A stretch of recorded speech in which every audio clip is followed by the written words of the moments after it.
మరి జూబ్లీహిల్స్ లో పోరు షురు అయింది. జనం మన దిక్కున్నారు, నిజం మన దిక్కున్నది, ధర్మం మన దిక్కున్నది. వాళ్ళకేమున్నదో నాకంటే బాగా మీకే తెలుసు. మోసపోయి గోసపడుతున్న ప్రజలు ఇక్కడికి వస్తుంటే, నేను శ్రీనివాస్ యాదవ్ గారు హరీష్ రావు గారు కలిసి వస్తుంటే ఇద్దరు ఆడబిడ్డలు మాకు ఎదురొచ్చింది కారుకు. ఒక అమ్మాయి పేరు శబానా, ఇంకొక అమ్మాయి పేరు స్వప్న. ఇద్దరు నువ్వు ఒకసారి దర్వాజా తీ, తలుపు తీ అంటే తలుపు తీసిన. ఇక వాళ్ళు నేనైతే నాకు తెలియదు గిన్ని తిట్లుంటాయి హిందీ భాషల, ఉర్దూ భాషల, తెలుగు భాషల గన్ని తిట్లు తిట్టిరు రేవంత్ రెడ్డిని. తెలుగు భాషల గిన్ని తిట్లు గిన్ని రకాలుగా తిట్టొచ్చని కూడా నాకు తెలియదు.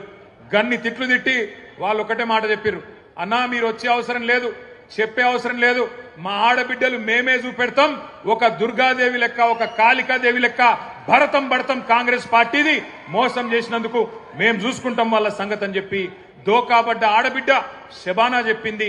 దోకా తిన్న ఆడబిడ్డ, మోసపోయిన ఆడబిడ్డ స్వప్న చెప్పింది, మేం చూసుకుంటామన్నా మీరు భయపడకుర్రి అని చెప్పి మాకు ధైర్యం చెప్పిండ్రు.